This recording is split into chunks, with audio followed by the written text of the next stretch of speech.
Good morning. Welcome to Tribune on Q. We are live on Daily Tribune's Facebook page, Tribune Now on YouTube, and at Daily Tribune Official on TikTok. I'm Chynna Basillaje, bringing you this week's top stories. Let's get started. For this week's headlines, the Philippine Coast Guard says China Coast Guard vessel 3104 harassed and blocked BRP Suluan near Bajo de Masinloc during the Kadiwa para sa Bagong Bayaning Mangingisda event. PCG spokesperson Commodore J. Tariela reported the BRP Suluan at high speed before making a dangerous maneuver, causing a collision with Chinese PLA Navy 164. The Philippine National Police has been directed by President Ferdinand Marcos Jr. to ensure prompt action on emergency calls under the upgraded 1.4 billion peso 911 system, which check caller locations. The order issued during the 124th Police Service Anniversary, highlighting the need for 24/7 readiness to improve public trust. Interior Secretary John Vic Remulla also urged local governments to pass ordinances penalizing prank calls, citing their impact on emergency response efficiency and resource allocation.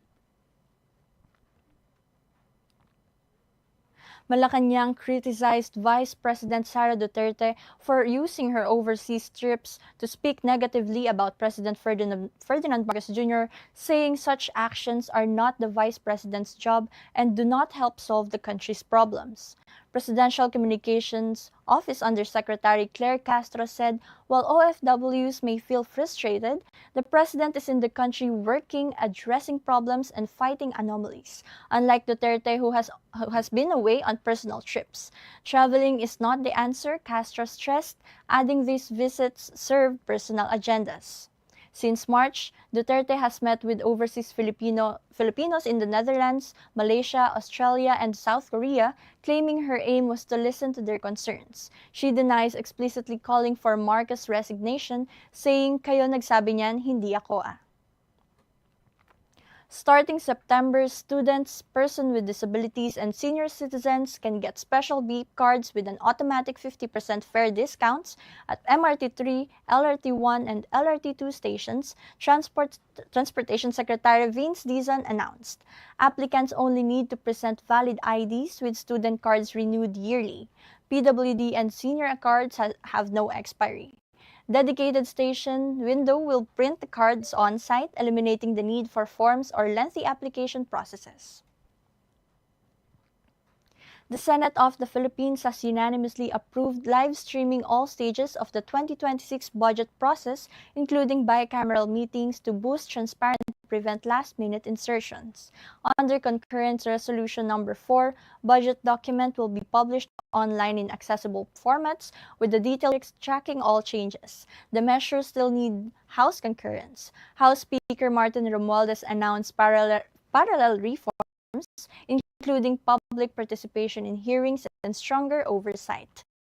The 6.973 trillion peso 2026 budget proposal allocates funding for education, meeting the targets for the first. Meralco announced a 0.63 centavo per kilowatt-hour increase in electricity rates this August due to generation and transmission costs. The hike translates to additional charges of 125 pesos for 200 kilowatt-hour use, 188 pesos for 300 kilowatt-hour, 251 pesos for 400 kilowatt-hour, and 313 pesos for just also posted a 0.1270 per kilowatt-hour increase. The Philippine government's debt is projected to surpass 19 trillion pesos in 2026, according to the Department of Budget and Management. The figure represents a 9.8% rise from this year's 17.36 trillion, split between domestic and external borrowings. Officials expect the debt to GDP ratio to reach 61.8% next year before easing to 60.3% by 2028.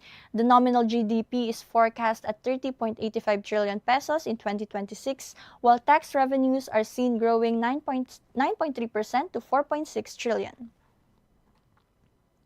Tickets are now on sale for the Mobile Legends Professional League Philippines Season 16, kicking off August 22 at Green Sun Hotel, Makati.